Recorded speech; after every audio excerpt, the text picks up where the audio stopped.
So what's going on, ladies and gentlemen? I'm going to chime in on this situation real quick. It's something I don't usually do, but it has been on my mind for a minute. So I decided to do it while I got time today. And everybody saw the video with Diddy and Cassie, and a lot of people were appalled, as well as I, and they made their comments known. But I wanted to do this after the emotions have died down a little bit, because when people see things like that, it's so dramatized and sensationalized that a lot of times when people have a different perspective, logic goes out the window. Now, first of all, let me say, just like I stated, that behavior is totally unacceptable, wrong, barbaric, condemnable, any adjective that you can describe something that you saw on the video. However, as the caption states to this video, I've been there. So I want to give you a insight or an explanation on how these things come about and why these things come about from my own experience. Now, in like 2003, so this is 23 years ago, I'm a totally different man. I don't engage in none of these behaviors anymore. But in 2003, I was living in Virginia. Shout out to Pine Oaks, Bonnie Road. I was around that area, Virginia Beach, downtown area, right? And so during that time, I was engaged in lifestyle that is not conducive to making wise decisions. I've talked about this before. I've written about it in my book. So I was a seller of snow, booger sugar, ski, Christina Aguilera, white girl, whatever you want to call it, right? And so in that lifestyle, I met certain females who also engaged in using that substance. And so this particular time in my life, I had this one friend, and we would get together. We bonded over our mutual drug use, our mutual alcoholism, our mutual life in the streets. She was a hustler too, right? So we began this relationship, first just getting high, met her through mutual friends, and then we started a sexual relationship. Now, during this sexual relationship, she would come over my house. We would get high all night, bumping and humping, snorting and courting, whatever, however you want to put it, right? We would get high, drink alcohol, have sex, and, repeat, right? So this particular night or this particular morning, we had been up for probably about 2 days, right? Anybody know about cocaine? It keeps you up, and then when you come down, you finally come down, you want to rest, right? So this particular night, we had probably been up for like 2 days. So finally in the morning, I'm like, okay, I'm about to get some rest. We do our thing. I'm laying in the bed, finally coming down. Now, if anybody been on cocaine, you know what coming down means. You're finally not having that heightened sense, your heart rate slowing down, and you're able to rest. So this particular morning, we're laying in the bed, and so I finally about to doze off, right? But she still wants to get high. So when I tell her, look, nah, we not, we not doing no more, right? And so she waits about 5 or 10 minutes, and she said, okay, well, could you take me home? I got to get back to my daughter.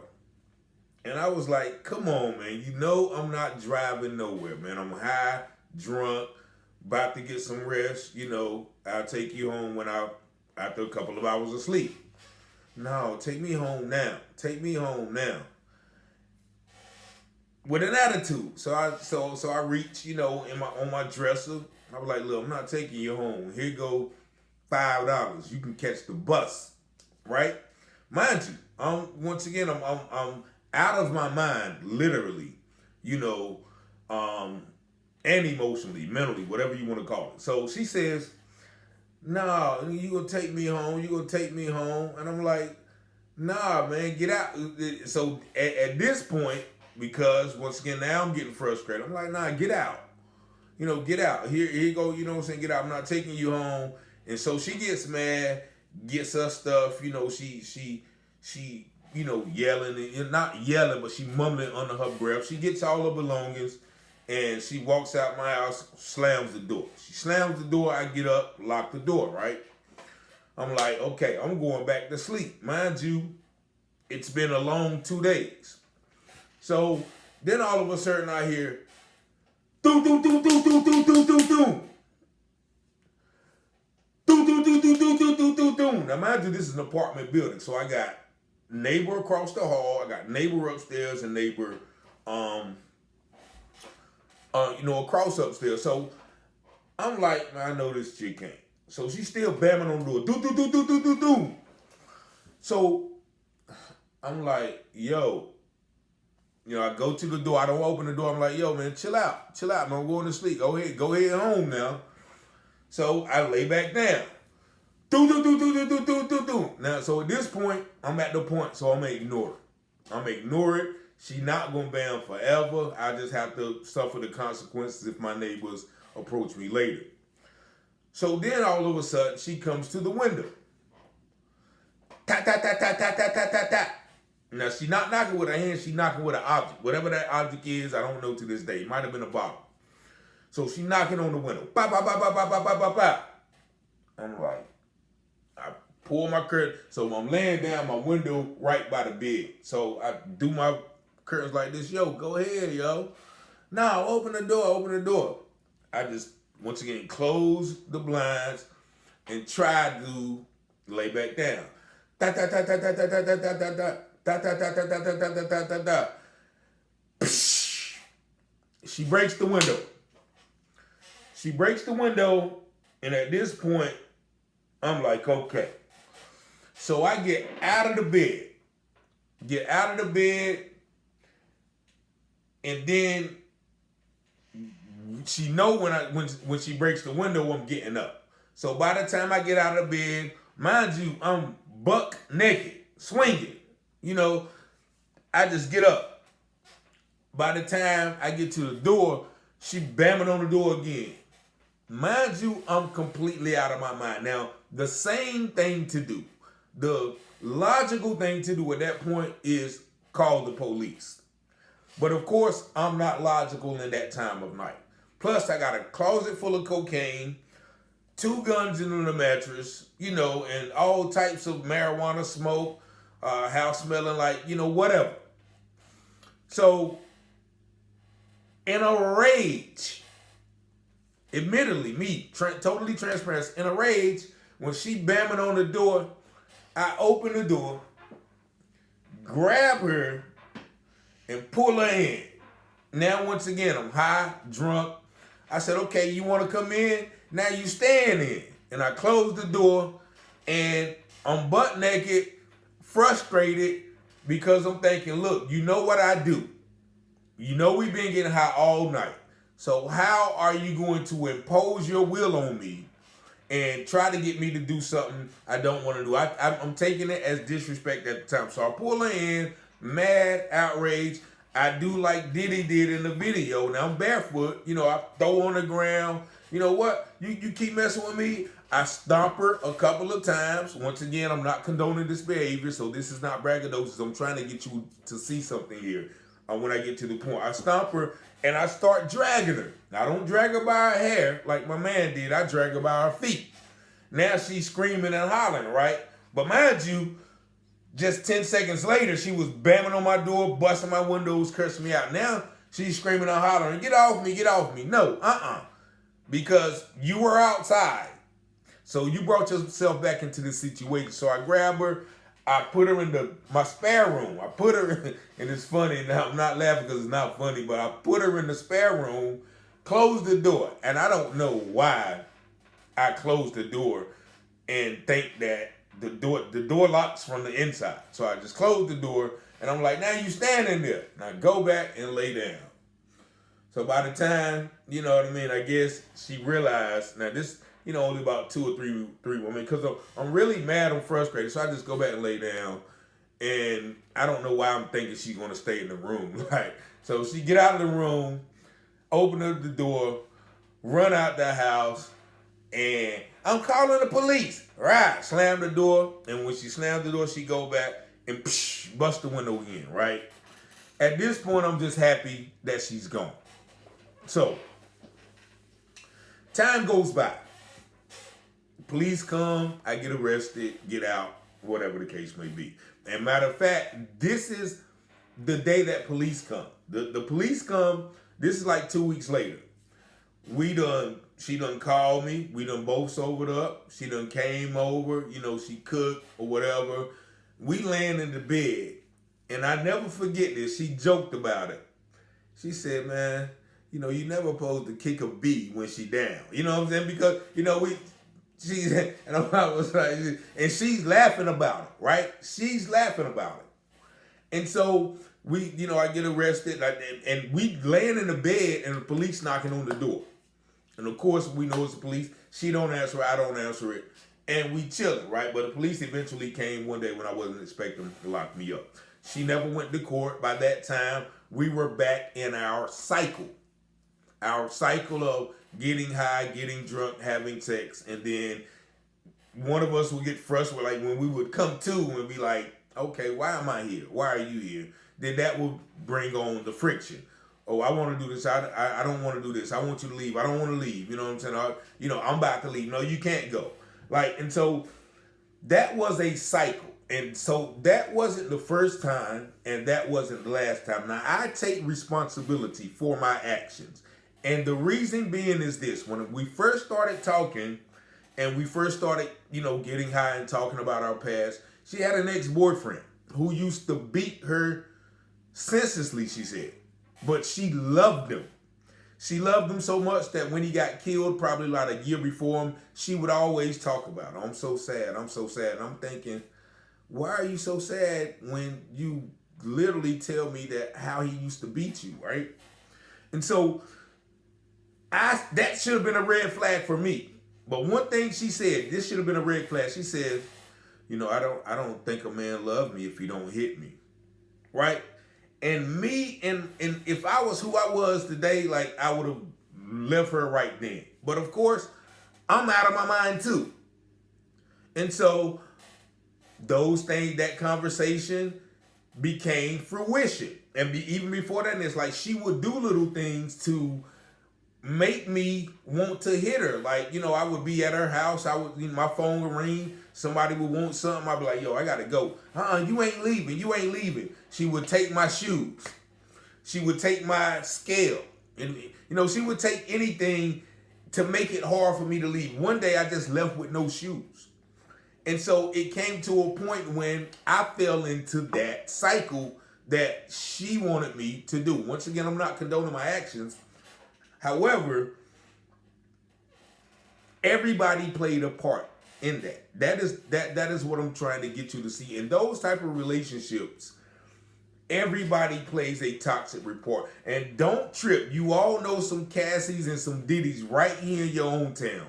Your friend probably got beat up last night and she called you and you like, well, why don't you leave? And like, girl, I can't go nowhere. For whatever the case may be, we all know these situations happen on a much smaller scale, but we ignore them or we excuse them. We all know women beaters. We also all know man beaters.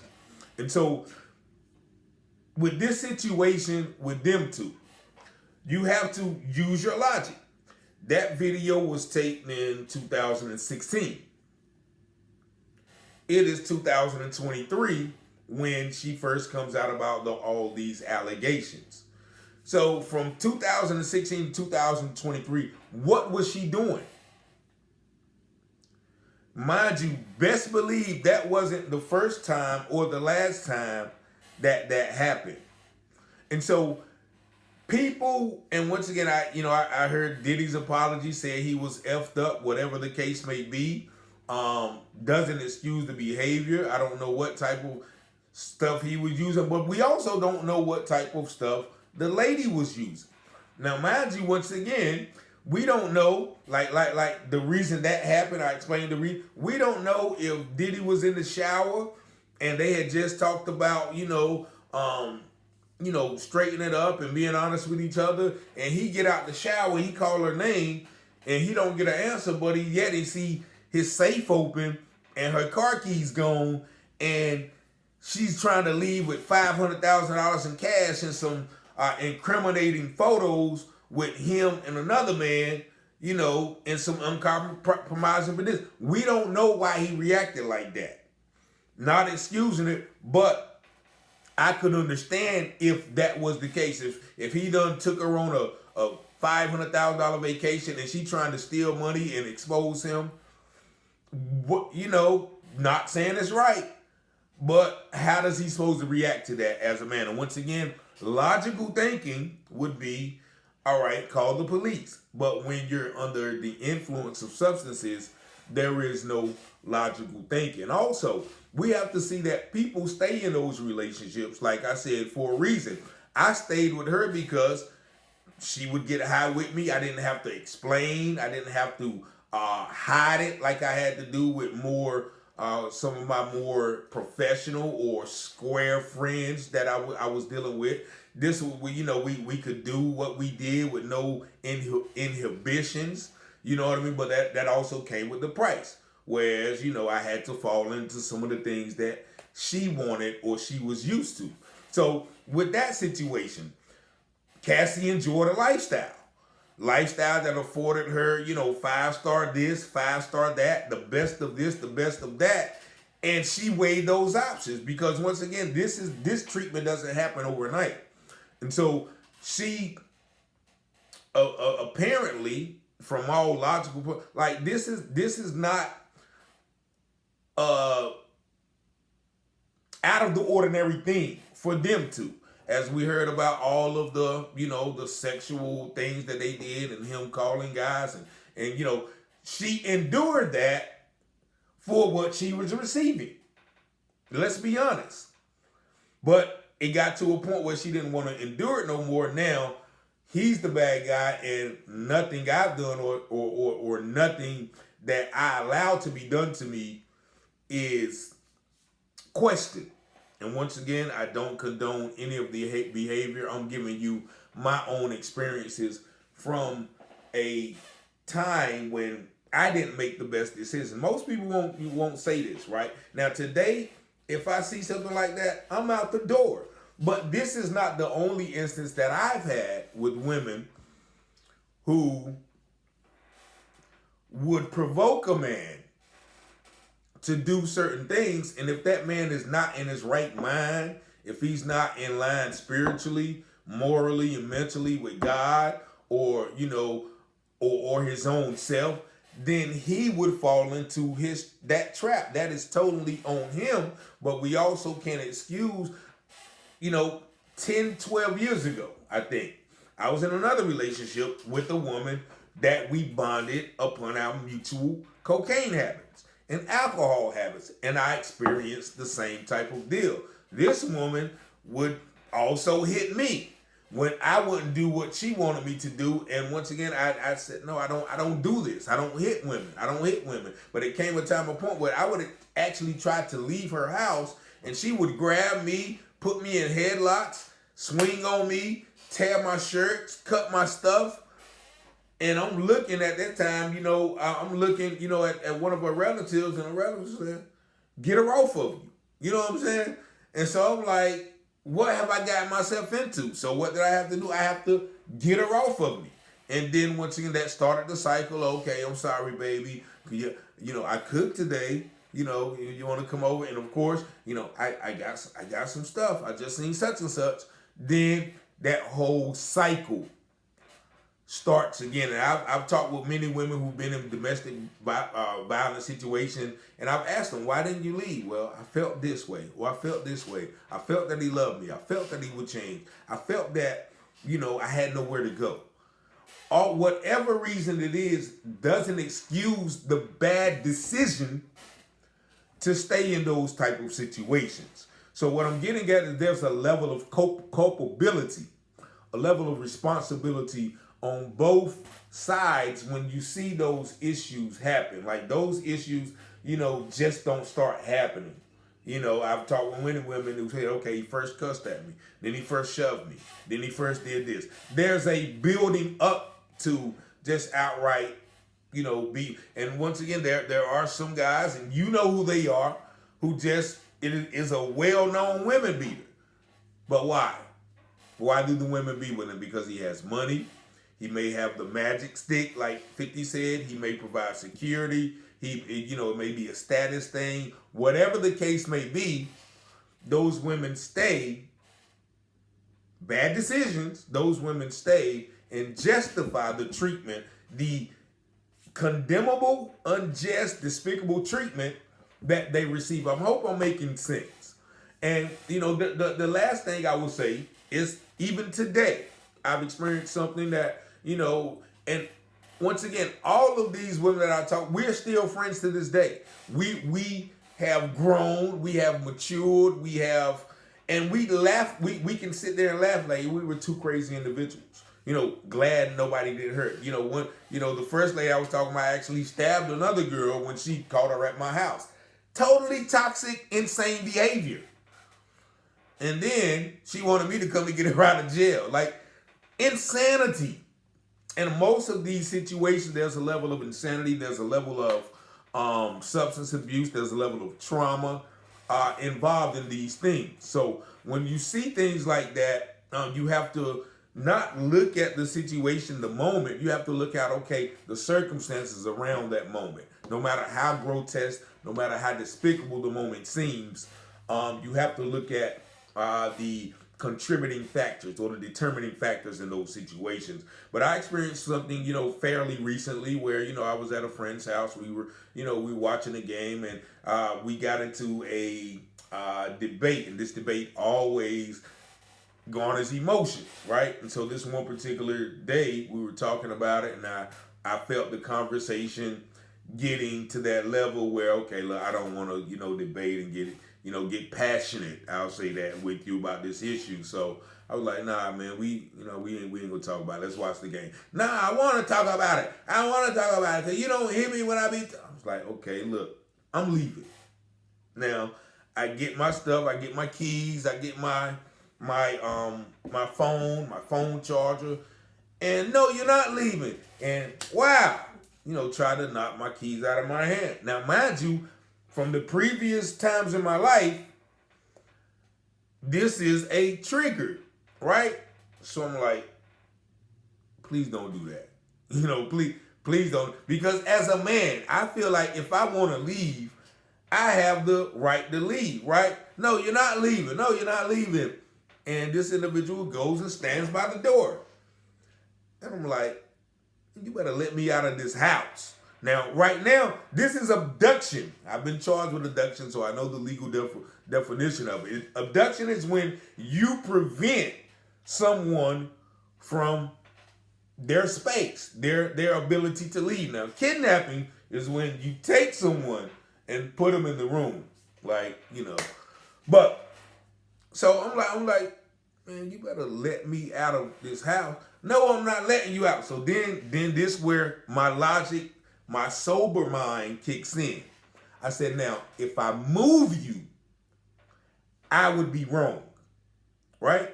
If I were to put my hands on her and move her, then, a man should never put her hands on him, So I said, please, could you let me out of the house? So she finally opened the door. I went, went to my car. I was like, okay, I'll call you later when you, calm down.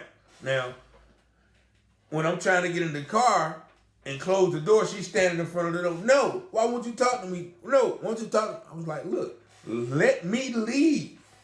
Ain't that what they say men supposed to do? No, you just leave. What happens when a woman won't let you leave? So I'm trying to close my door, the space while the door is open and in between the car and the door. This individual is standing there. I cannot close my door. She's not letting me close the door. I say it again. If I move you, I would be wrong, right? And so, still continue not to move. So, finally, she sat down on the ground by the car. still in the way of me closing the door. And I'm like, okay, it's cool. Like, it's no problem. Like, but this conversation always leads us to a tense exchange. And I didn't come for that tonight, right? I didn't come for that. So long story short, I left and, drove away. But once again, that was kind of a red flag to me too, because if I was to exercise my right as a human being to leave when I want to leave, or to prevent someone from preventing me to leave, then I would be considered the bad individual in that situation, just because of the fact that the other individual who was exhibiting behavior that was infringing upon my human rights is a woman. And so I just had to give you a few examples of how things can turn. And sometimes other parties, when situations go left that we seen, other parties are not held as equally accountable for their actions for escalating those situations to the point of which we seen on that video. So y'all let me know what you in the comments. Now, once again, you can judge me, but I'm totally transparent of who I am today and who I was then. I'm not that same guy from 2003. I'm not that same guy from 2012. And I'm not the same guy from 2022 or 23, whatever that last incident happened. So, and I can go on and on, about times where, look, you are out of line. Now if I get just as out of line as you, then, it'll be a problem. And so there's a level of understanding. There's a level of discretion and discipline that has to be applied when these situations, and most of the times, emotions are running high, especially when you have been intimate with an individual. There's a connection, no matter how much we try to downplay it. Oh yeah, we just doing our thing. No, there's a spiritual connection, most importantly, when you engage in those relationships. So I just wanted to chime in on it. Once again, I hope you understand what I'm trying to say. I'm not justifying any type of abuse on anyone. Nobody should be putting their hands on anyone, male or female. No one should be disrespecting anyone, male or female. No one should be trespassing. To sum it all up, that's what I would say. Forgive our trespasses as we have forgive those who trespass against us. No one should be trespassing anyone. And so just like an associate of mine said one time, she said, my daddy told me, if you ever put your hands on a man, be prepared to get your ass whooped, right? And so I was like, wow, that's something to tell your daughter, but basically he's telling you, look, don't put your hands on nobody, because everybody has a right to defend themselves. But nevertheless, leave your thoughts in the comments. I'm already ready for the flack, but if you listen to what I'm saying, it's not it's not a endorsement of that behavior. It is basically an explanation of how those situations come about, but also how they can be avoided. When things get high in emotions, both parties agree to calm down. Because like I said, after all of those incidents, me and all of those ladies still remain friends to that day, because we know that was just a moment. But if it was a continuous moment, then, we have to look ourselves in the mirror and make the proper and necessary adjustments. Peace and blessings. Thank y'all for listening. 919-587-7782. Peace.